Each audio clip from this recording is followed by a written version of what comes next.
No, así no está con ese no es el título, ahí acá está que suerte. Bueno. Ahí, ¿dónde está?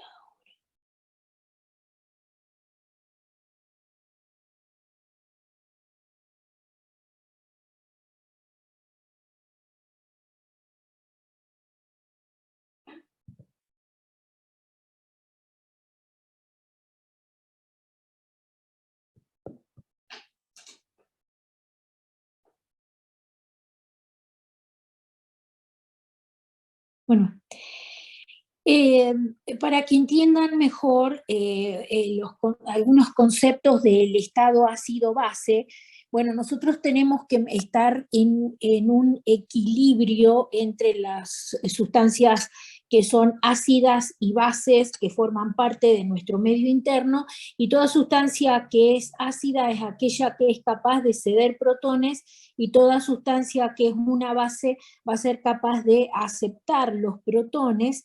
Y entonces una de las maneras más prácticas de poder expresar la cantidad de protones libres que se encuentran en nuestro medio interno o en cualquier solución es calculando el logaritmo negativo de la concentración de protones, porque acuérdense que nosotros tenemos una concentración tan baja de protones en nuestro organismo que 0, y después 7 ceros, 4 miliequivalentes por litro. Imagínense que es una concentración sumamente pequeña, y entonces para poder expresarlo es que se usa esta fórmula que por fin da como resultado el pH que expresa la concentración de los mismos. Entonces, ¿qué pasa cuando aumenta esta concentración de protones en nuestro organismo? Bueno, si aumenta, nosotros vamos a tener una situación de acidosis con una disminución del pH, y en el caso de que esta concentración de protones baje, vamos a estar en una situación de alcalosis o alcalemia, y entonces se va a aumentar el valor del pH. Y entonces, ¿cómo hace nuestro organismo para mantener esta concentración de protones estables y para minimizar todos los cambios?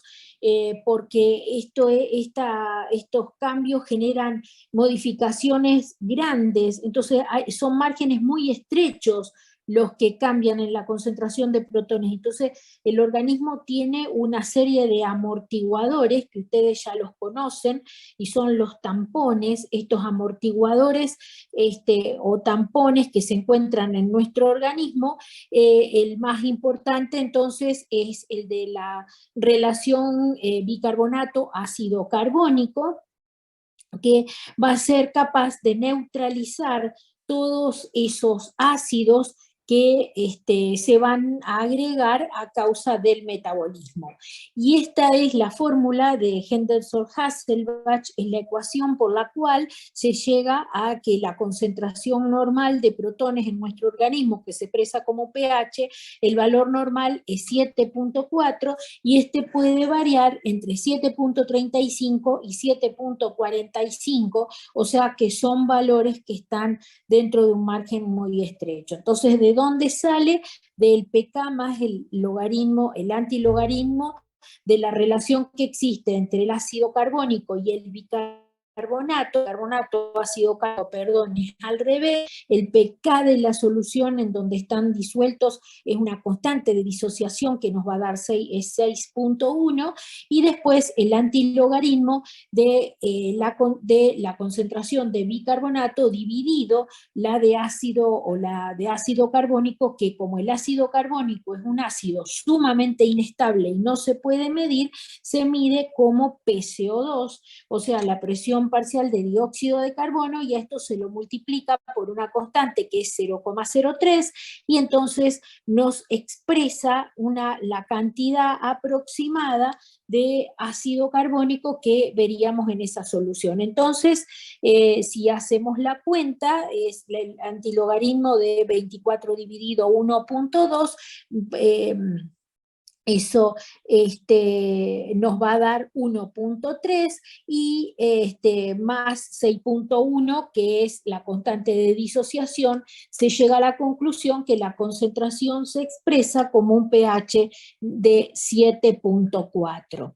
Entonces, hablando de nuevo de los amortiguadores o de sistemas tampón, el tampón más importante de todo el organismo es el que se encuentra en el líquido extracelular, que es el de bicarbonato ácido carbónico, en el cual va a haber un componente metabólico que va a ser el bicarbonato y un componente respiratorio que va a ser un ácido débil que va a ser el dióxido de carbono, ¿no es cierto? Va a estar disuelto en forma de gas, por lo que yo les acabo de decir que el ácido carbónico es un ácido extremadamente inestable. Entonces, si yo a una molécula de bicarbonato le sumo un protón, esto va a generar una reacción con la formación de este ácido carbónico, y como es sumamente inestable, esto va a dar origen al agua más el dióxido de carbono que va a salir a través del pulmón. ¿Estamos? Después vamos a ver de dónde saca el organismo este bicarbonato. Entonces este es, desde el punto de vista clínico, el amortiguador más importante que tenemos, el tampón más importante que tenemos en nuestro organismo, que entonces, acuérdense, está en el líquido extracelular, tampona el 65% o más de los trastornos, y es muy fácil de medir porque en el suero nosotros podemos medir fácilmente la concentración tanto de bicarbonato como de ácido carbónico. Entonces, ¿de dónde vienen todos estos productos? ¿De dónde vienen? O sea, que nosotros tenemos ácidos volátiles y ácidos no volátiles. Los ácidos volátiles vienen a partir del metabolismo de las grasas y de los carbohidratos, y se van a generar 15.000 más o menos milimoles por decilitro de dióxido de carbono. Esto es lo que obligadamente todos fabricamos diariamente como producto del metabolismo. Y hay otros ácidos que son ácidos no volátiles, que son los que se van a producir a partir del metabolismo de las proteínas, y también hay una pérdida de bicarbonato que se va a generar a partir de las heces, y esa pérdida de bicarbonato se va catabolizar, o que se va a censar como un ácido más a nivel del organismo. Entonces estos ácidos no volátiles se van a eliminar, no a través de la vía respiratoria, sino que van a usar el bicarbonato que se va a generar y a recuperar a nivel renal, ¿sí? Y van a dar origen a estas bases no volátiles como el glutamato, el aspartato y algunos aniones como el citrato y el acetato. Entonces, ¿cómo los amortiguadores estos que nosotros tenemos en nuestro organismo? Acuérdense que hay algunos que son instantáneos, que son algunos, estos por ejemplo, que se encuentran en el líquido extracelular. Después tenemos otros amortiguadores que son los intracelulares, a donde están las proteínas, la hemoglobina y demás, que estos van a estar adentro de la célula, pero para que, y después, por supuesto, va a existir una regulación renal que no va a ser instantánea, sino que va a arrancar más tarde, en horas y días, y que son los que, o sea, el riñón es el que se termina la regulación final en la excreción de estos ácidos fijos que se van a producir como una carga diaria obligada que vamos a generar. Entonces ellos los riñones van a excretar esta carga diaria de ácidos. Aparte, van a recuperar bicarbonato filtrado y van a sintetizar bicarbonato de nuevo. ¿Entienden? Y por el otro lado va a estar la excreción respiratoria de todos esos ácidos volátiles, es decir, el dióxido en forma de dióxido de carbono. Entonces esa es la manera en que nuestro organismo va a mantener este estado de equilibrio, ¿no es cierto? Y por supuesto que con esta recuperación del bicarbonato filtrado que se hace a nivel del túbulo contorneado proximal, no alcanza como para tener una reserva tampón para poder amortiguar todos los cambios que existen a partir de este metabolismo o de otras situaciones que se puedan llegar a generar. Entonces, acuérdense que nosotros mantenemos este equilibrio. Esperen un ratito. Ahí está. Nosotros mantenemos este equilibrio en base a excretar una carga de ácido, a recuperar el bicarbonato filtrado y, y a sintetizar bicarbonato de nuevo. Entonces yo les explico un poquito cómo nosotros logramos todas estas cosas y quién es el principal actor en este acto de recuperar y generar y demás. Los túbulos renales son los sitios a donde se va a recuperar el bicarbonato, se va a sintetizar y se va a excretar esta carga de ácidos. Entonces, ¿cómo se recupera el bicarbonato filtrado? El bicarbonato se filtra libremente al túbulo y se elimina a la orina. Entonces este bicarbonato que se está filtrando libremente se va a unir a un protón que va a salir por una bomba que intercambia protón por sodio, va a formar ácido carbónico. Gracias a esta anhidrasa carbónica que está en la luz del túbulo, se va a disociar en agua y dióxido de carbono que van a difundir libremente al interior celular, y acá por esta anhidrasa carbónica intracelular se vuelve a formar ácido carbónico, y este es el protón que se va a eliminar y este es el bicarbonato que se va a reabsorber del bicarbonato filtrado. Y después hay una bomba que manda por 3 moléculas de bicarbonato con una de sodio, es un cotransportador,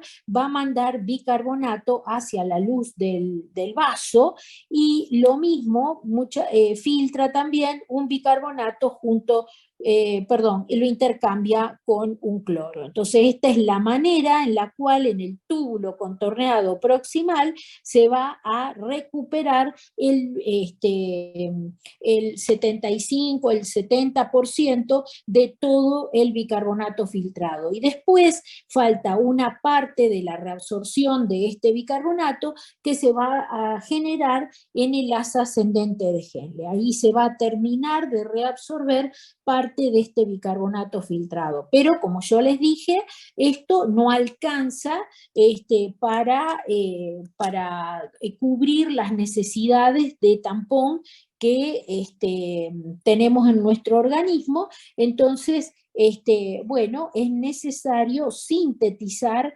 bicarbonato. Entonces, ¿cómo sintetiza el riñón bicarbonato? A través de 2 mecanismos. Uno, el de fosfato disódico, fosfato monosódico, y otro con la amiogénesis NH3, que es amoníaco / amonio. Entonces, en esta situación, el riñón no solamente va a generar nuevo bicarbonato, sino que va a eliminar protones, y que es es lo que se llama acidez titulable, pero bueno, es una situación más complicada que no conviene que ustedes entren en eso porque se van a confundir más en este momento, ¿no es cierto? Entonces, mediante estas dos reacciones que ocurren, se sintetiza nuevo bicarbonato y se eliminan protones a la orina. Entonces, en el túbulo, bueno, no encontré la presentación, pero esto era lo que, otra de las maneras de reabsorber moléculas de bicarbonato, pero bueno, ya está, ya pasó. Esto es bicarbonato filtrado, porque este no es la presentación última, no la pude encontrar. Acá está el sistema del fosfato. El fosfato se filtra como fosfato disódico, fíjense que ahí hay un 2, entonces se disocia en fosfato monosódico y por este cambio, o sea, por una cuestión de polaridad, se pierde una molécula de sodio que la intercambia con un protón, este se une a este fosfato monosódico y se elimina como fosfato monosódico. ¿Se dan cuenta? Esta es la manera por la cual se pierde un protón. Y por el otro lado, el dióxido de carbono y el agua que están disociados se unen porque acá existe anhidrasa carbónica solo intracelular que va a dar origen a ácido carbónico. Este ácido carbónico se va a disociar rápidamente en bicarbonato y por una bomba activa contra cloro va a salir a la luz del capilar glomerular. Y este protón que se encuentra acá, que se disocia, es el que se va a perder. Por eso, por cada molécula de bicarbonato que se genera, se va a perder un protón. Eso es 1 a 1, y esto es el sistema fosfato disódico, porque es así como se filtra, y se elimina como fosfato monosódico porque adquiere una molécula de hidrógeno en el camino. Y este sistema se satura. ¿Por qué? Porque va a depender de ese fosfato disódico que se genera a partir del metabolismo ácido de los alimentos. O sea, nosotros generamos fosfato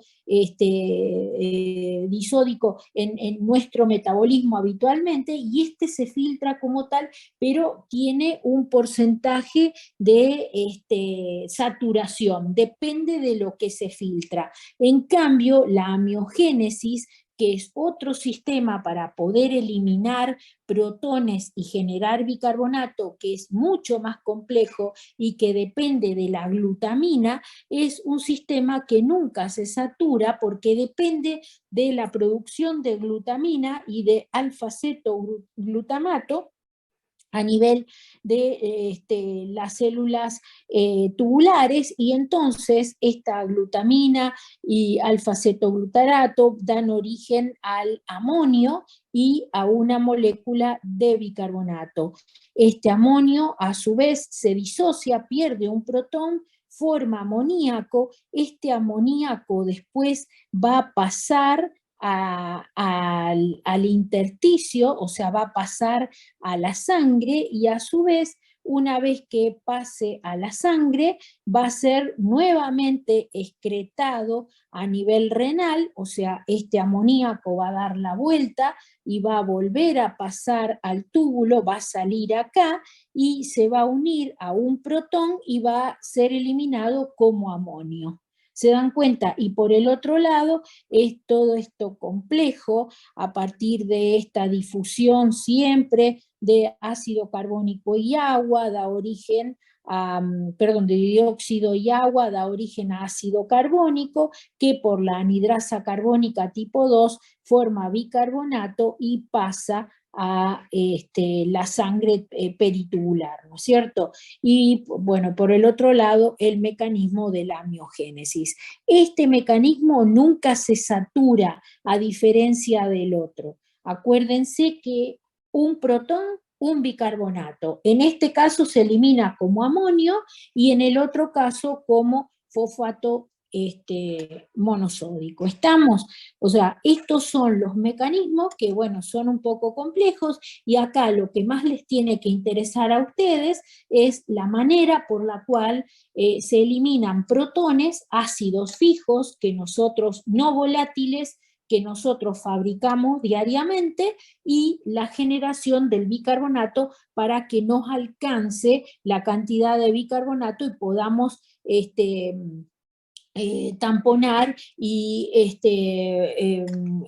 equilibrar el medio interno. Existen unos mecanismos compensadores que, para que se pueden hacer, o sea, cuáles son las compensaciones adecuadas, qué hace nuestro organismo, cómo modifica nuestro organismo la concentración de bicarbonato o de dióxido de carbono frente a un trastorno del equilibrio, ¿no? Entonces, por ejemplo, en el caso de que el paciente tenga una acidosis metabólica, ¿qué va a pasar en una acidosis metabólica?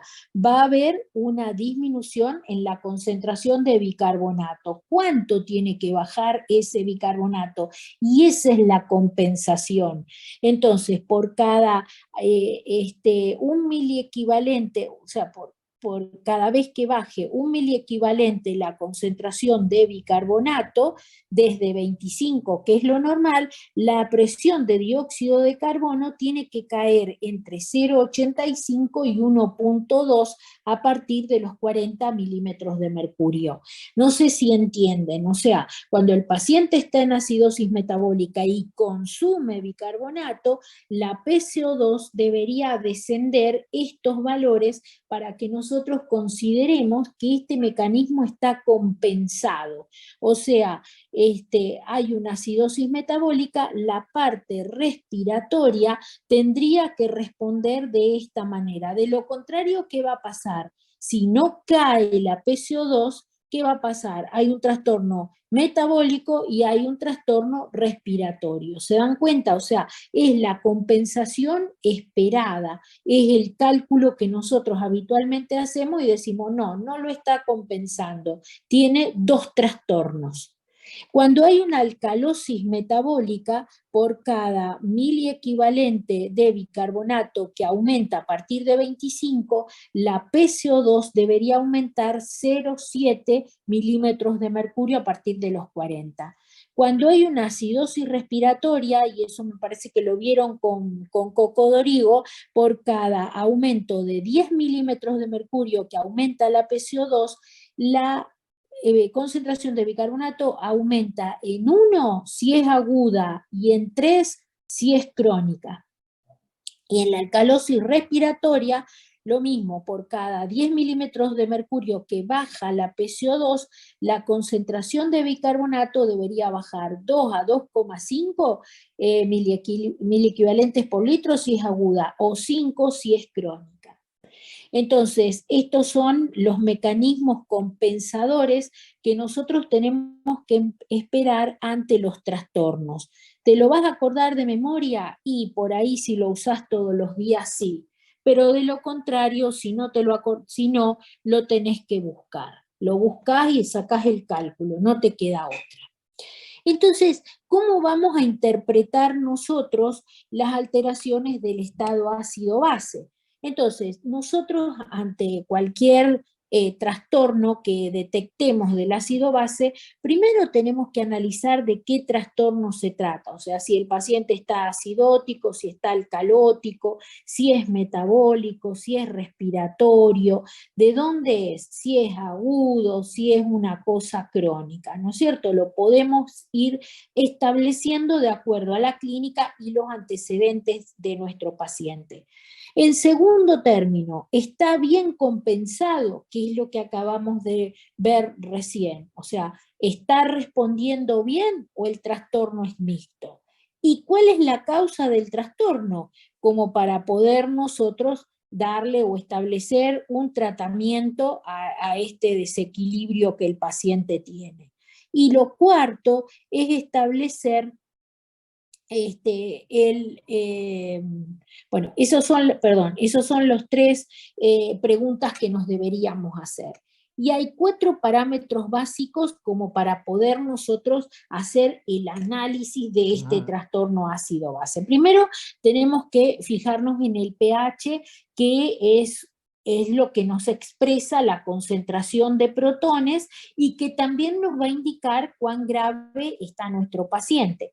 Yo les dije que era 7,35 a 7,45 el valor normal, que equivalía a una concentración de 40 más menos 5 nanomiliequivalentes. Entonces, si este pH está por debajo de 7,20, bueno, por supuesto que nosotros estamos frente a un paciente muy grave, lo mismo que si este pH está por encima de 7 puntos. O sea que esto ya nos va a orientar cuán grave está.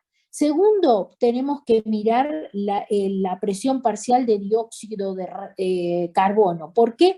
Porque es la respuesta respiratoria que nosotros vamos a esperar en cuanto a un trastorno metabólico, y los valores normales son 35 a 45 milímetros de mercurio, y nuestro paciente está crítico cuando es menos que 20 o más que 70 milímetros de mercurio. ¿Por qué nosotros lo consideramos crítico en esta situación? ¿Por qué? Porque el centro respiratorio no puede aumentar más la frecuencia para bajar este nivel y poder compensar un trastorno metabólico de otro origen, porque el paciente se está saturando, y lo mismo no puede bajar más la frecuencia respiratoria, ¿no es cierto?, cuando el paciente se encuentra en una alcalosis metabólica. O sea, son situaciones extremadamente graves. Y la otra, la tercera, es la concentración de bicarbonato. ¿Por qué? Porque nos muestra la reserva tampón de este organismo. Y entonces los valores son 21, 29, y es crítico cuando están menos que 8 o más de 40 miliequivalentes por litro. Estamos. Y muchas veces esto también se expresa como exceso de base, que esta es la reserva de bases buffer que nos van a mostrar en ese ticket cuando nosotros pedimos un estado ácido-base de algún paciente. Entonces, lo normal es 0 más menos 1, ¿no es cierto? Entonces, más menos 1, y cuanto más negativo se nos hace nuestro estado ácido-base, eso quiere decir que cada vez hay menos reservas tampón, hay menos reserva de bicarbonato, y bueno, y cuando este nivel llega a menos que 10, prácticamente no queda reserva tampón para seguir manejando este trastorno que está presentando nuestro paciente. Y la cuarta es el anion gap, que es el anion gap, entonces, es lo que nos va a orientar en el diagnóstico diferencial de cuál es el tipo de acidosis que nuestro paciente está presentando. El anion gap es la diferencia entre los cationes menos la suma de los aniones. Siempre se considera solo al sodio porque se lo considera al potasio eh, como un valor tan pequeño que casi es despreciable. Y los valores de referencia del GAP son entre 12 más menos 4. Eso, hay otros laboratorios, eso va a depender de los electrodos selectivos que usen, y hay otros que van a tener otros valores un poco más amplios o demás. Entonces, ahora yo les vuelvo a explicar lo del anion gap en un momento. En cuanto a la acidosis, entonces, si hablamos de acidosis metabólica, entonces nosotros tenemos una producción normal de ácido diario neto de 1 miliequivalente por litro por kilo de peso, y existe siempre una compensación respiratoria para la acidosis metabólica, que era lo que yo les había dicho hace un rato ahí en las compensaciones. Entonces, la reducción de la presión parcial de dióxido de carbono tiene que ser alrededor de 1,2 milímetros de mercurio por cada 1 miliequivalente en que baje la concentración del bicarbonato. Entonces, ¿cómo hallo yo la PCO2 esperada para un determinado trastorno? Esta es la fórmula. Tengo que sumarle al nivel del bicarbonato 15. Entonces, si supongamos que yo tengo un nivel de bicarbonato en este trastorno del ácido base de 12 más 15, la PCO2 esperada sería de 27 para un trastorno X, ¿no? Pero lo que yo les explicaba, no me acuerdo aquí en los otros días, es que es mucho más fácil llevarse por los dígitos del pH. Entonces, si yo tengo un pH de 7,25, entonces la presión parcial de dióxido de carbono esperada para este trastorno debería ser 25 milímetros de mercurio. Entonces, yo si encuentro este resultado, digo, bueno, esta acidosis metabólica está compensada, ¿no es cierto?, con esta bajada de la concentración de dióxido de carbono, o sea, con esta leve alcalosis respiratoria. ¿Entendieron? Yo puedo hacer este cálculo o también puedo llevarme por los dos últimos dígitos del pH, que son los que me orientan fácilmente a ver si el trastorno está o no está compensado o yo estoy frente a un trastorno mixto. ¿Entendieron eso hasta ahí? Si no me paran. Entonces, ¿cómo voy a clasificar yo las acidosis metabólicas? Bueno, las acidosis metabólicas se van a clasificar en acidosis con gap elevado, con brecha aniónica elevada, que van a ser normoclorémicas, y aquellas que son hiperclorémicas, en las cuales el anión gap va a ser normal. Entonces, hay algo que está acá, este gráfico me gusta más. Entonces, si yo estoy frente a una acidosis metabólica con gap elevado, ¿no es cierto? Si yo tengo el gap elevado, ¿qué va a pasar? Yo tengo la adición de una serie de ácidos fijos, ácidos fuertes, importantes. Acá. Yo tengo que tener el mismo número de cargas positivas que negativas. Sí o sí tiene que haber un equilibrio entre estas cargas. Entonces, si yo agrego acá un ácido fuerte, como dice esta cosa ahí, le meto un ácido fuerte, ¿cuál puede ser un ácido fuerte? Y la cetoacidosis, la acidosis láctica, yo agrego, o un tipo que toma etilenglicol o aspirina o algo así, le agrego. Siempre tengo que respetar el número de cargas.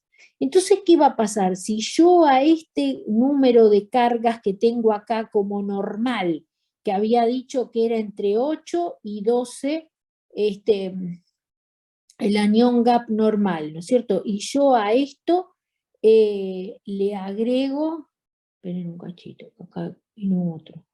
Entonces, si yo a esto le agrego un ácido, esto de 12, que era lo normal, se me va a ir a 26. De 12 va a subir. ¿Quién va a bajar? El bicarbonato, que era 24, se va a ir a 10, se va a achicar. El cloro va a estar igual, porque el problema es este ácido fuerte que se metió acá. ¿Se dan cuenta? Entonces, si yo hago la fórmula con lo que puedo medir, porque a esto no lo puedo medir, entonces, ¿qué va a pasar? Yo resto a los 140, le resto el cloro, 104 menos 10, entonces esto me da 114 menos 140, ¿cuánto me da? 26, ¿no es cierto? Me va a dar 26. Entonces yo acá voy a tener un anion gap elevado, que es este que me dio acá. ¿Se dan cuenta? Yo no lo puedo medir, entonces tengo que hacer el cálculo con los otros valores que sí puedo medir, que son el cloro y el bicarbonato. ¿Entendieron hasta acá? Es como que acá viene un ácido fuerte que puede ser, acá está, entonces puede ser la cetoacidosis, la acidosis láctica, una rhabdomiólisis, una falla renal aguda, una renal crónica o una intoxicación exógena como con aspirina, etilenglicol, metanol, qué sé yo, algo que el tipo se tome. El cloro va a seguir igual, el bicarbonato va a bajar y el gap va a subir. Las cargas positivas y negativas tienen que seguir sumando lo mismo. ¿Me entienden? En cambio, cuando yo tenga una brecha aniónica normal, ¿qué va a pasar en este caso? El anión GAP no se va a mover, porque acá no va a venir un ácido fuerte que se va a sumar. ¿Quién va a pasar? O va a aumentar el cloro, o van a venir protones que no se van a poder eliminar, y todo va a repercutir también en la pérdida del bicarbonato. Uy, ¿qué pasó? Bueno, entonces, no sé qué toqué y mandé todo al diablo. Entonces, no sé si entendieron esto, si no, avísenme y lo volvemos a hablar. Entonces, fíjense que en estos casos, ¿qué va a pasar cuando la brecha aniónica sea normal? O sea, haya un aumento en la concentración del cloro. Se va a perder bicarbonato del líquido extracelular. ¿Y cómo lo puede perder? Por digestivo, que lo más común son las diarreas, las renales, que son las acidosis tubulares renales, o intoxicaciones con cloro. ¿Estamos?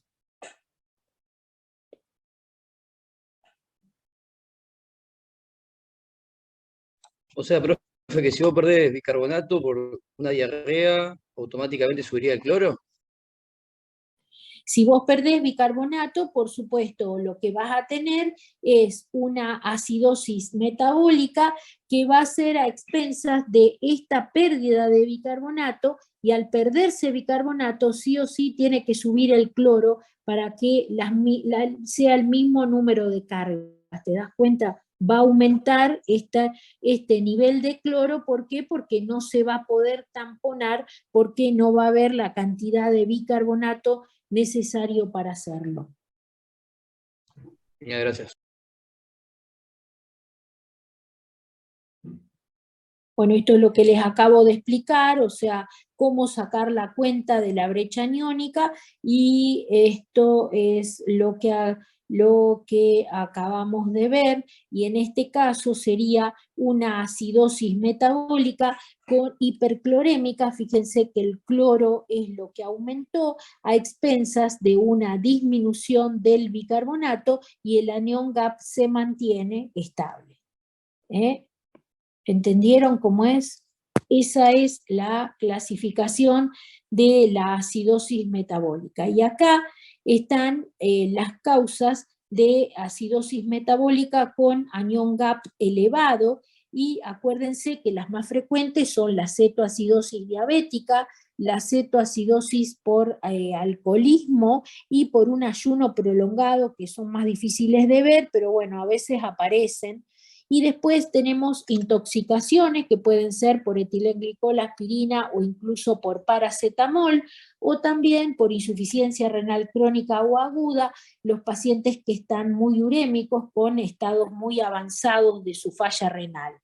Y también las acidosis lácticas, que pueden ser de 3 tipos: la hipóxica, que es bastante frecuente, sobre todo en el shock hipovolémico, que era lo que yo les explicaba, que cuando hay un shock hipovolémico hay una vasodilatación periférica bastante importante, entonces no se puede lavar todo ese ácido láctico que se produce en el tejido periférico, y eso trae como consecuencia una acidosis láctica. También puede ser por shock séptico, cardiogénico, anafiláctico. Anafiláctico también la isquemia intestinal, la hipoxemia grave, cuando se intoxican con monóxido de carbono, vieron cuando hay gas en la cocina o qué sé yo, o aquellos pacientes que tienen una actividad muscular muy intensa, también generan una acidosis láctica, y por eso le arden tanto los músculos. Pero bueno, estos son los que a veces hasta rabdomiólisis tienen. Y la otra es por falla hepática, o sea, no se metaboliza el lactato y por ende este paciente va acumulándolo. También la intoxicación con metformina, por eso yo les contaba que en el diabético la metformina no se puede dar cuando hay falla renal, porque da acidosis láctica y el riñón no va a eliminar este lactato. Lo mismo que cuando hay insuficiencia hepática, el salicilato, el propofol, la intoxicación con metanol o polietilenglicol, las lisis tumoral, el estato convulsivo también, acuérdense, porque por ahí encuentran uno que está en acidosis y tiene una acidosis láctica y es porque viene de convulsionar y lo encuentran en coma, y por aumento de D-lactato, que son aquellos pacientes que tienen o un intestino delgado corto o una gran oferta de proteínas al intestino y una lentitud en la progresión, y entonces eso trae como acumulación de lactato y bueno, el aumento en el suero.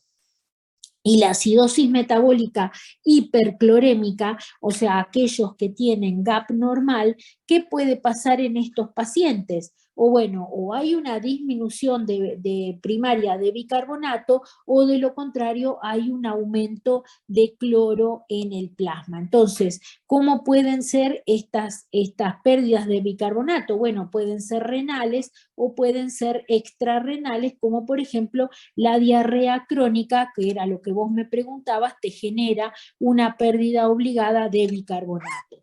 Entonces, Una ¿cómo? pregunta. Sí.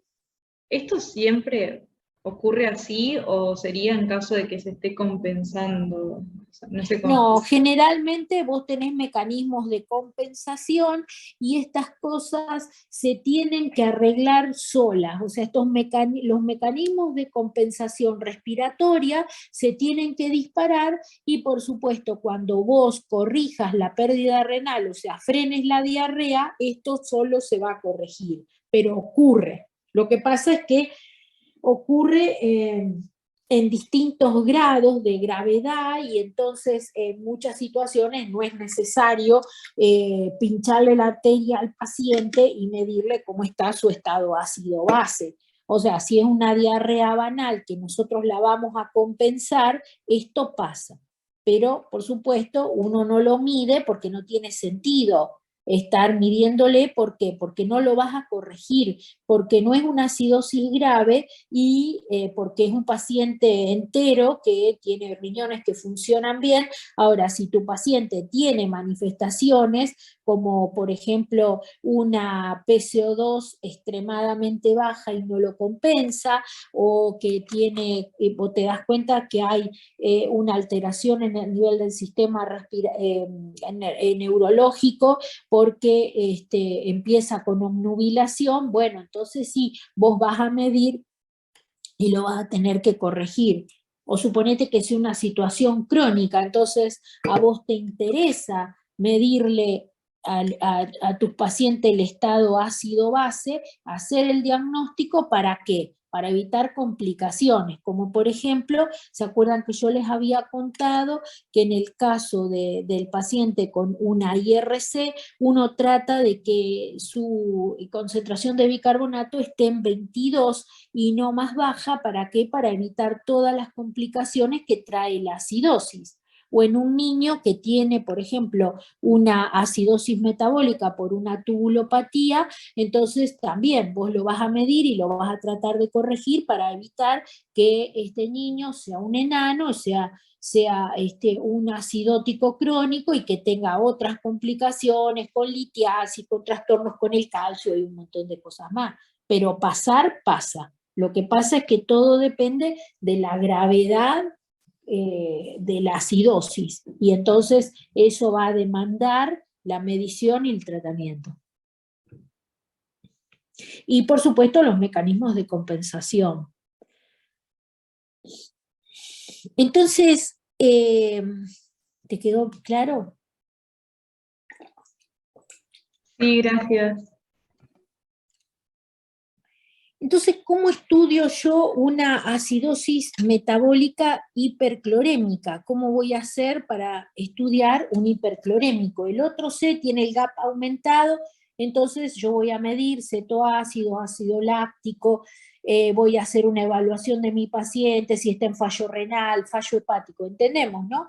O si se intoxicó con etilenglicol o con alguna otra cosa. En cambio acá yo tengo que orientarme a ver por qué mi paciente está con esta acidosis GAP normal, teóricamente hiperclorémica. Entonces yo puedo hacer un estudio con el GAP urinario. Y entonces, cuando yo ahora les voy a dar la fórmula de cómo calcular el GAP urinario. Entonces, si el GAP urinario es normal, o sea, anda, es 0 o es positivo, ¿eso qué quiere decir?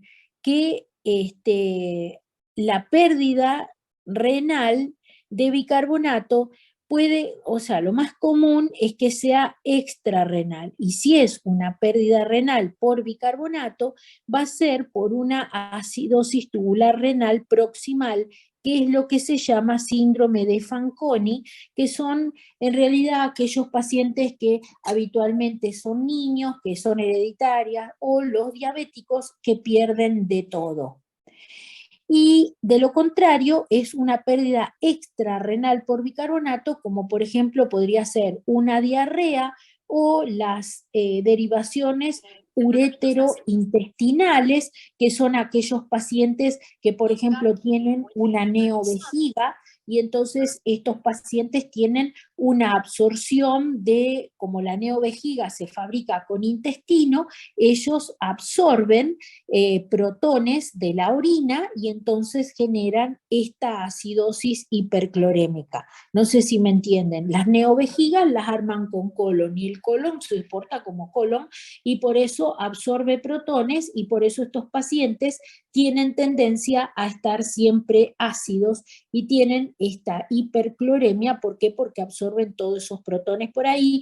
Lo mismo los que tienen fístulas pancreáticas o aquellos pacientes en que se les ha suministrado una gran cantidad de cloruro de sodio. Y por el otro lado tenemos aquellos pacientes que tienen el GAP alterado, que estos serían pacientes en los cuales indirectamente es como si nosotros estuviéramos midiendo el amonio urinario. Entonces, si está alterado, quiere decir que no pueden acidificar la orina como corresponde, y entonces tendríamos la acidosis tubular renal distal, que es la clásica, distinto de esta que es porque pierde el bicarbonato. En este caso ella no pierde el bicarbonato, pero no puede acidificar la orina, o sea, no puede eliminar los protones, o la distal tipo 4, que es la hiperpotasémica, que es muy rara, o también la insuficiencia renal crónica.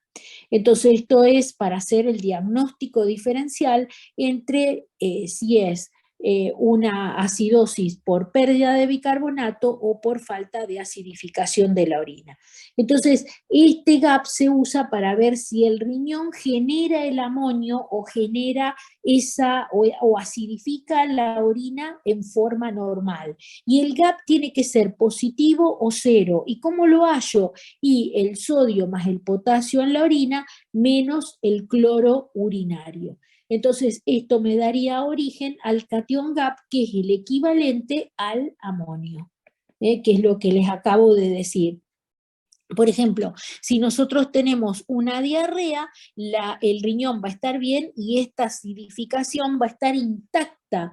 Por eso va a aumentar la excreción de cloro y indirectamente de amonio. Entonces, al aumentar el valor de este restando, esto me va a dar cero o negativo. ¿Se dan cuenta? ¿Por qué? Porque va a haber más cantidad de este factor.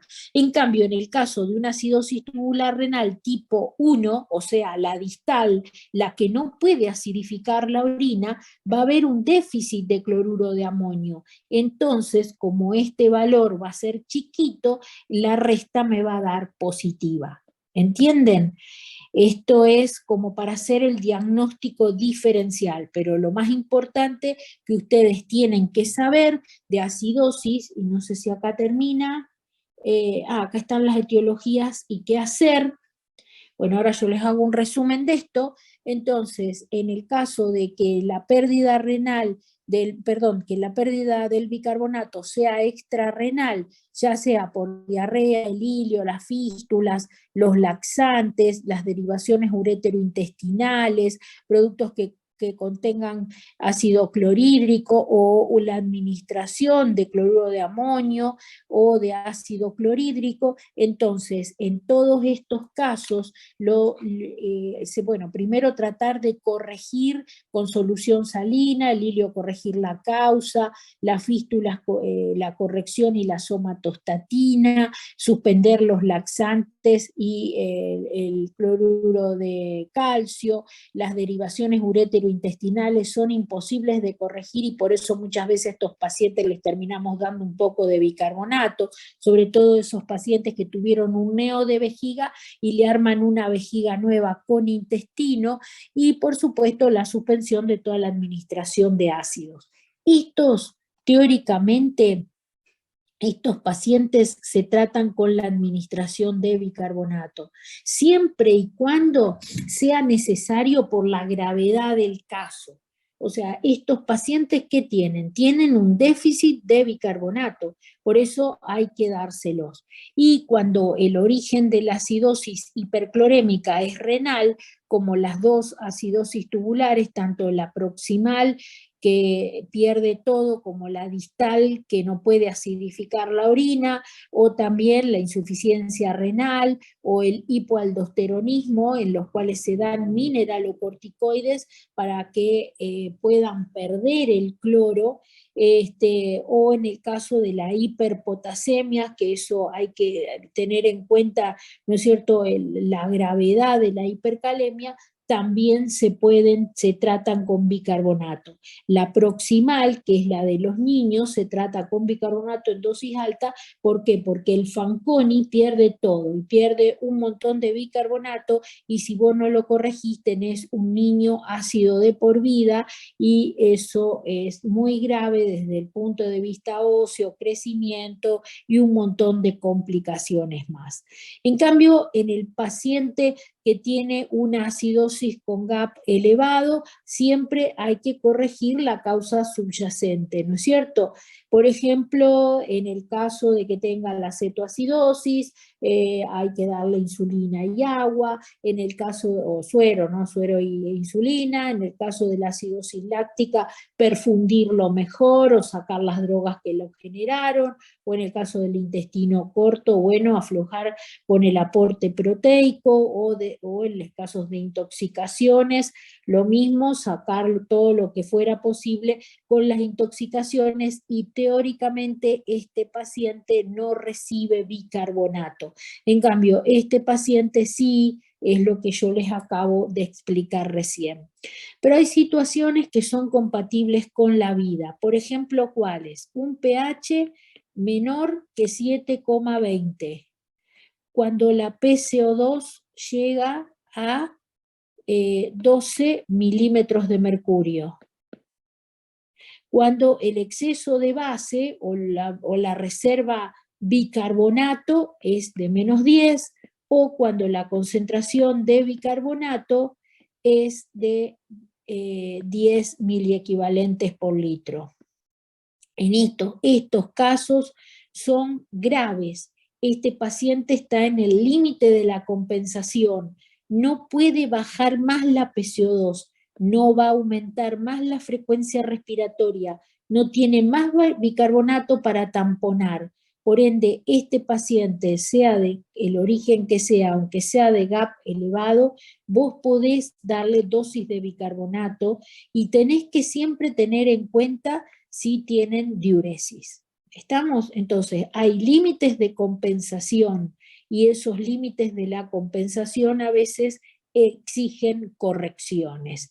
¿Por qué los clínicos siempre sostienen que no hay que corregir? Porque consideran que no cambia la mortalidad del paciente corrigiéndoles el estado ácido-base. ¿Estamos hasta acá? Esto no sé qué. Ah, alcalosis. Acá está alcalosis.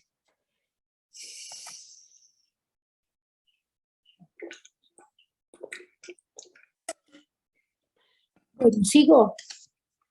Esto es alcalosis metabólica. Es corto alcalosis, no es complicado. Aparte, yo ya les expliqué bien cómo funciona el riñón, de dónde sacamos bicarbonato, cómo lo recuperamos, cómo lo regeneramos. Yo les hago, a lo mejor perdemos un poco de tiempo ahí, no sé si es pérdida, pero ayuda a entender mucho por qué funcionamos así, ¿no? Entonces, ¿qué se considera alcalosis metabólica? La alcalosis metabólica, entonces, es un aumento en el pH sanguíneo por encima de 7.45, que sería el límite normal, ¿no es cierto? ¿Y esto por qué puede pasar? Bueno, puede pasar porque o aumente la concentración de bicarbonato o se pierdan ácidos. ¿Y cuáles pueden ser las causas? Las causas pueden ser renales o extrarrenales. Las alcalosis metabólicas no son tan frecuentes como la acidosis y son generalmente, se ven generalmente en pacientes hospitalizados, críticos, y la mayoría en postoperatorios, y yo ya le voy a decir por qué. Entonces, aumenta la concentración de bicarbonato en el suero, esto es sensado por los quimiorreceptores centrales y periféricos, y eso hace que baje la frecuencia respiratoria, o sea que el paciente hipoventile, y eso lleve a un aumento de la presión de dióxido de carbono en el suero. Entonces, ¿cómo es la compensación? La compensación dice que la PCO2 aumenta 0,7 milímetros de mercurio por cada 1 miliequivalente por litro de bicarbonato plasmático que aumentó la concentración en el suero, ¿no es cierto? Entonces, supongamos que la concentración de bicarbonato se fue a 30 y lo normal es 24. Entonces, 30 menos 24 da igual a 6. Entonces, la PCO2 debería incrementarse en 6 por 0,7. 6 por 0,7 debería aumentar 4,2 milímetros de mercurio. Entonces, la PCO2 esperada debería ser de 40 más 4,2, o sea, 44 para esta concentración de bicarbonato que nosotros tenemos en el suero. Esto es aproximado, ¿no? Debería ser así, debería aumentar entonces de esa manera. Esa es la compensación esperada cuando existe un aumento en la concentración de bicarbonato. ¿Cuáles son las causas? ¿Cuáles son las etiologías principales de la alcalosis metabólica? Uno es el costo del suministro exógeno de bicarbonato. Suponemos, esto pasa, por ejemplo, después de reanimaciones cardiopulmonares, de paros cardíacos y demás. Entonces, cuando hay un desorden en la reanimación, puede ser que se inyecte bicarbonato de más y entonces el paciente, una vez que se recupera, entra en una alcalosis, pero no es lo más frecuente. Lo más común de todo es cuando tenemos pacientes que tienen una contracción del volumen extracelular, o sea, pacientes que están hipovolémicos. Y bueno, volvemos a lo de siempre. ¿Qué pasa cuando existe hipovolemia? ¿Quién se segrega? Se segrega la hormona antidiurética y se segrega aldosterona. Entonces se forma un hiperaldosteronismo secundario a esta disminución del volumen del líquido extracelular. Cuando este hiperaldosteronismo es secundario a esto, acuérdense siempre, hay una presión arterial normal. Es distinto del hiperaldosteronismo secundario cuando exista un tumor. Entonces, y aparte hay un déficit de potasio. Esto es lo más frecuente de todo. O la otra causa puede ser un exceso de una actividad mineralocorticoide con expansión del volumen del líquido extracelular, con una hipertensión arterial muy importante y déficit de potasio, como en la estenosis de la arteria renal, en tumores y otras afecciones que produzcan un montón de renina, en el hiperaldosteronismo primario y en algunas tubulopatías y endocrinopatías que son raras. O sea, acá hay otra causa con aumento de la actividad mineralocorticoide, que serían la renina y la angiotensina y la aldosterona, pero a partir de estas causas, distinto de este hiperaldosteronismo secundario que se va a dar por la contracción del volumen extracelular. No va a haber hipertensión arterial. ¿Está? Bueno, muy bien. Entonces, ¿qué va a pasar cuando nosotros tengamos una contracción de este volumen del líquido extracelular? Entonces va a aparecer esta aldosterona, y la aldosterona, ¿qué va a hacer? Va a producir una depresión de cloro con hipocloremia, porque va a perder cloro en el túbulo distal, va a disminuir la tasa de filtrado glomerular, o sea que se va a limitar la filtración de bicarbonato, se va a aumentar la concentración de bicarbonato en el suero, o sea, no se va a poder perder el bicarbonato como nosotros necesitaríamos que pase, y va a haber un exceso de mineralocorticoides, o sea, un exceso en la actividad del sistema renina, angiotensina, aldosterona e hipocalemia. Entonces, se mete en esta situación de mantenimiento de este estado de alcalosis, o sea, no se puede perder bicarbonato, no se puede recuperar potasio, y el tipo está hipovolémico y está hipocalémico y alcalótico, y no puede salir de esta situación. Entonces, ¿cómo la podemos clasificar de acuerdo al origen, a la alcalosis? Bueno, la sobrecarga ácida, que es lo que alcalina, perdón, que es lo que le acabo de decir, ya sea por infusión de bicarbonato intravenosa, infusión oral, que tome un montón, o en hemodiálisis, aquellos pacientes que tienen indicado en la máquina una alta concentración de bicarbonato, aquellas personas que tomen una gran cantidad de carbonato de calcio, suplementos orales, o acetato, por ejemplo, en la nutrición parenteral. Ahora el acetato en diálisis no se usa más porque desestabilizaba cualquier cantidad de los pacientes, se usa directamente bicarbonato, o el glutamato, el propianato, que también son de la alimentación parenteral y que en el hígado se transforman en bicarbonato, lo mismo que el citrato, que es el que se usa para anticoagular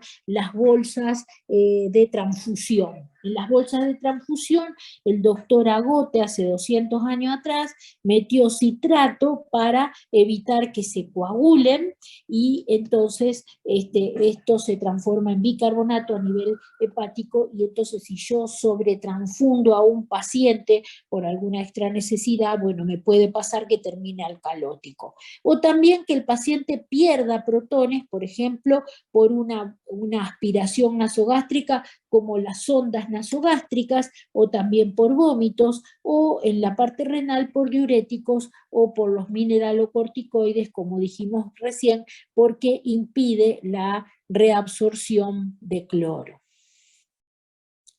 Entonces, ¿cómo yo la puedo clasificar? Entonces, en este caso, la puedo clasificar de acuerdo a la génesis de la alcalosis, o también la puedo clasificar en respuesta al cloro.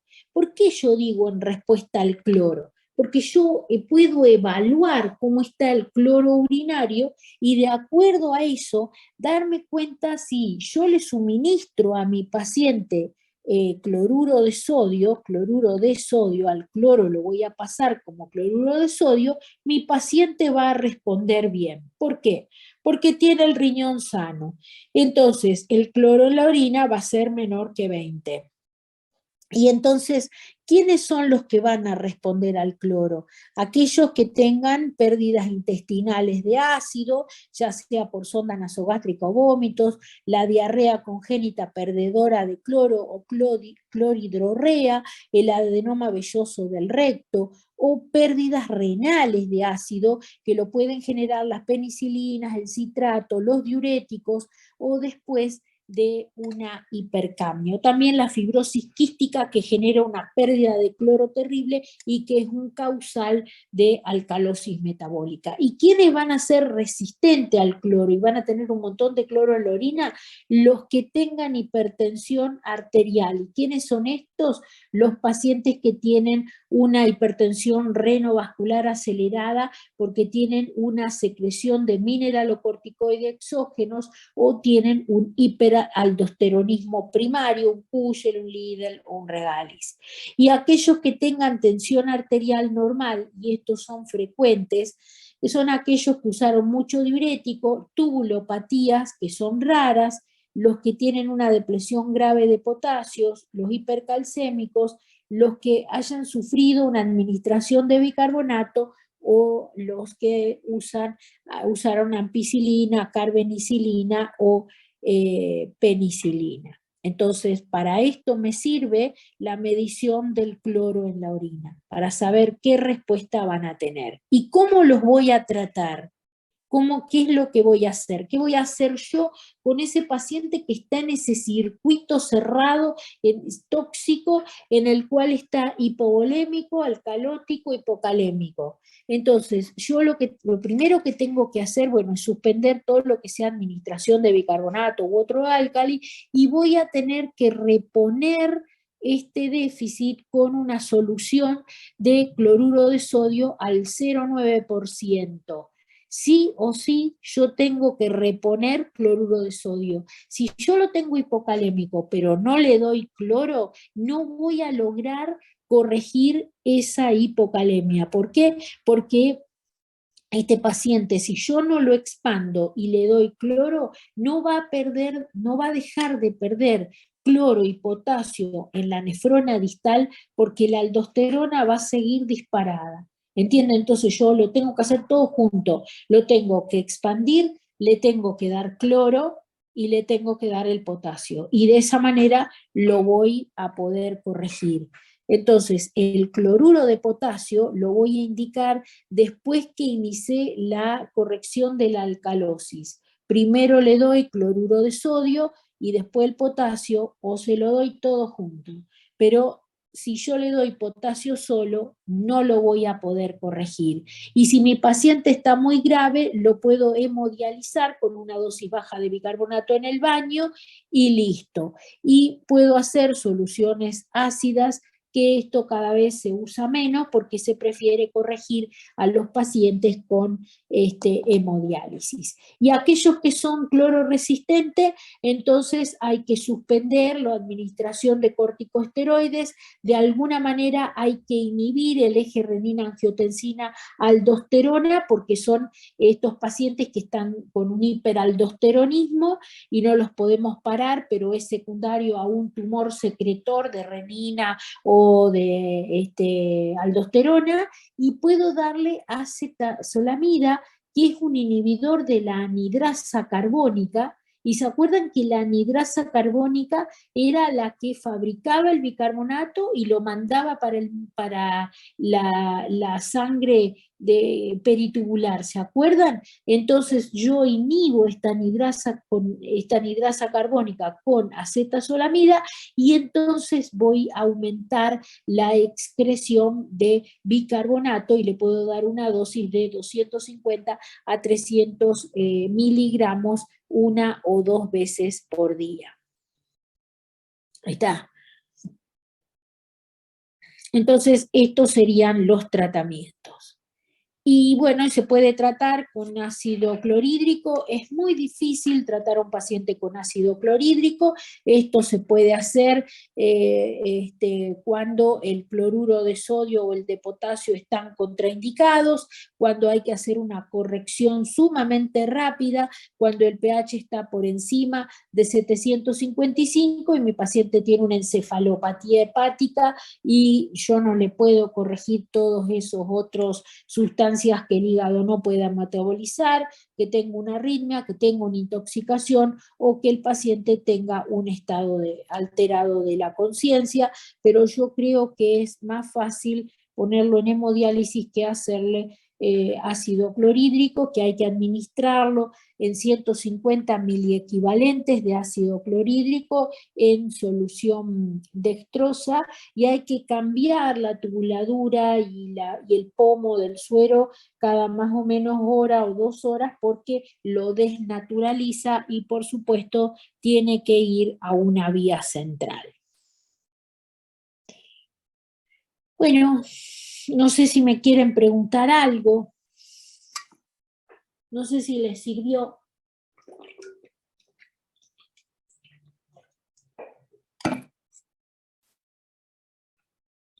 Quedaron mudos.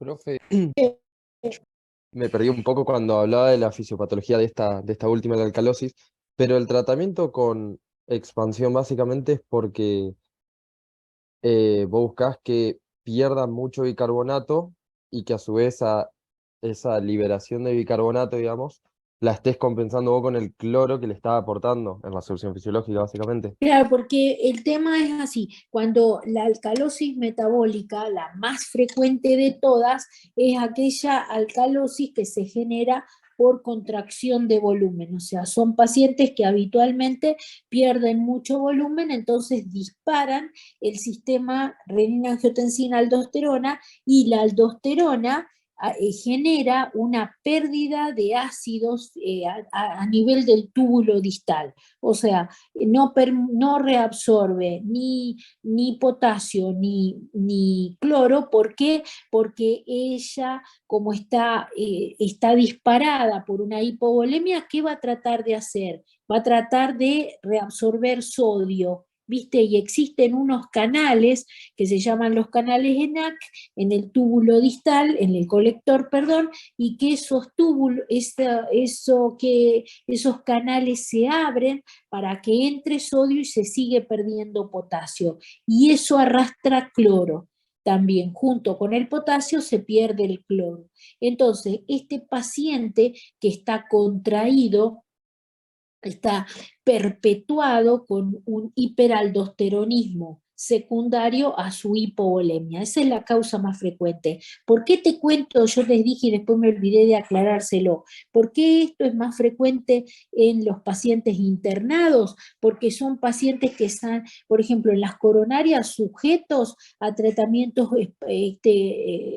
con diuréticos en forma alta. Entonces se genera una hipovolemia efectiva y eso dispara inmediatamente el sistema renina-angiotensina y la aldosterona. ¿Y la aldosterona qué hace? Pierde potasio, pierde cloro y esto se perpetúa. Entonces, el paciente tiene una hipocalemia, le vamos a reponer potasio, y le reponen potasio y el paciente no se corrige. ¿Por qué no se corrige? Porque no le dan el cloro, o sea, no le dan cloruro de sodio para que reponga el cloro, reponga el volumen y frene esa secreción de aldosterona. ¿Te das cuenta? Entonces vos a esos pacientes contraídos, hipoclorémicos y hipocalémicos, le tenés que reponer de todo, le tenés que reponer volumen, cloro y potasio, si no, no los corregí, y magnesio. En ese caso que pierde potasio y cloruro, ¿la alcalosis viene de que pierde ácido también o viene de que esa Claro, disminución en... claro, Ah, claro, claro, pierde el cloro y pierde el cloro, entonces te da una alcalosis por pérdida de ácidos a nivel renal y se perpetúa ahí, se perpetúa en la hipovolemia y en el hiperaldosteronismo. Yo,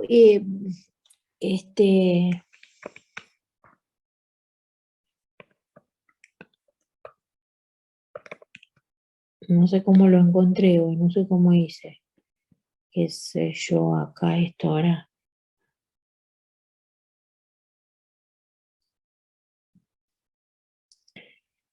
Bueno, ¿Te acuerdas que esto, lo que yo les explicaba recién,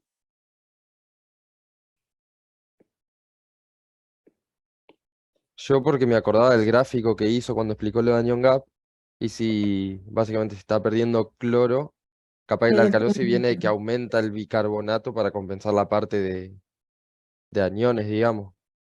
ay, Eh, esto me o parece que es re pierde viejo. ácido, por otro No lado. encuentro el nuevo.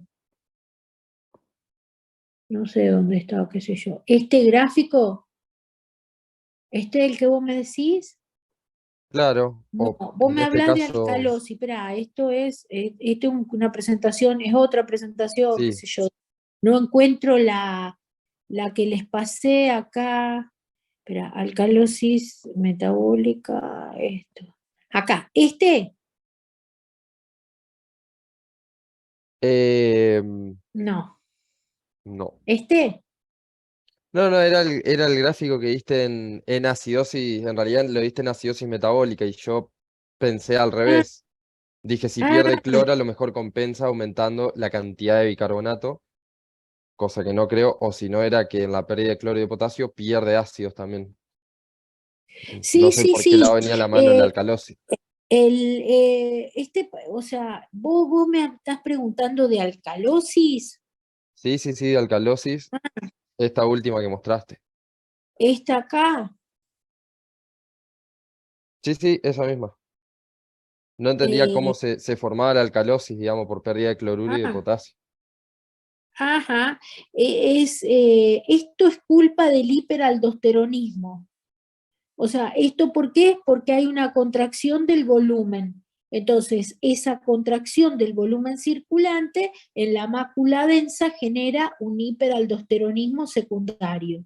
Y esta aldosterona a nivel del túbulo colector activa unos canales que se llaman ENaC, y esos canales ENaC se abren y entra sodio, y por el potencial, o sea, por cargas, por la diferencia de potencial, saca potasio de la célula, ¿entendés? Lo saca el potasio, eso hace la aldosterona, pero a su vez, además de perder potasio y guardar el sodio, ¿por qué? Porque el volumen está contraído, entonces el interés de la aldosterona es traer sodio y traer agua y recuperar el volumen.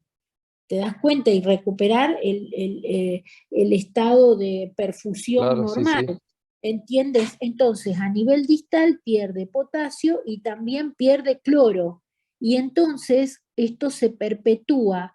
Y entonces, si vos a este paciente lo encontrás contraído e hipocalémico, habitualmente en las unidades coronarias, como tienen el problema de la sobrecarga hidrosalina y demás de los pacientes, ¿qué hacen? Le suministran potasio, le suministran glucosa, que esto nunca hay que hacerlo porque la intercambia, después el viernes les explico lo que pasa con el potasio y la glucosa, y entonces se perpetúa esta situación de hipovolemia, alcalosis e hipocalemia.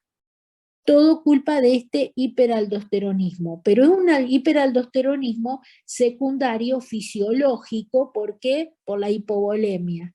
Entonces el tipo tiene una tensión arterial normal. Está, en cambio, en estos otros pacientes de abajo, la presión arterial está alta. Y si vos a este paciente no le das cloro, volumen y potasio, no lo corregís. Le tenés que dar cloro. ¿Por qué? Porque lo está perdiendo. Lo está perdiendo en el túbulo distal por acción de la aldosterona. Y se mete en esta etapa de mantenimiento, de perpetuación. Eso es lo que pasa. Ah, ¿Por qué? bien, Porque hay perfecto. una depresión de volumen. Hay una depresión de volumen circulante efectivo. Entonces, eso depleta cloro y da hipocloremia y disminuye la tasa del filtrado glomerular. Entonces, a su vez, limita la filtración de bicarbonato. Este es otro problema. Al haber poco líquido, hay poco filtrado, cae el filtrado y no se pierde bicarbonato. Y como si todo fuera poco, la aldosterona que es esta metida ahí tratando de recuperar sodio y perdiendo el potasio. Ahí está, genial. Bueno, muchas gracias. Entonces acá estos mecanismos, mientras todo no sea corregido, no salís, no lo podés sacar. Por eso, viste, muchas veces estos pacientes, cuando vos los ves en las unidades, los ves depletados y los ves hipocalémico y dale, y bueno, y hasta que no le corregís todo, no los podés arreglar. Eso pasa. Y es Bien. la más frecuente. Después están los otros, los hipertensos severísimos, bueno, esto es viejo, después una residente me lo pintó todo, con todos esos dibujitos que tiene la presentación nueva. Me hacen de todo. Bueno, y esta es otra de las cosas, ¿ve? En los postoperatorios, porque en los postoperatorios también a los pacientes los cargan con un montón de dextrosa al 5% y no les dan cloro. Y entonces a veces se depletan y al no darle cloro entran en alcalosis. Por eso esto es más común, la alcalosis metabólica, en este tipo de pacientes. ¿Están? Bueno, no sé si me quieren preguntar algo más. El viernes yo quedé en darles... el viernes quedé en darles una clase de potasio allá, no darles problemas, no sé, como ustedes me digan, si no les doy algunos problemas rápidos y una clase de potasio, o se las grabo. ¿Sí? Yo prefiero que presencial veamos la clase. Bueno, Sí, entonces, presencial. bueno, dale, entonces el viernes damos la clase, ¿eh? Hacemos eso entonces. Ahora, en un rato les voy a mandar la de diabetes, que está grabada, pero ya la voy a colgar, y después mando esta. Cuando la grabe se la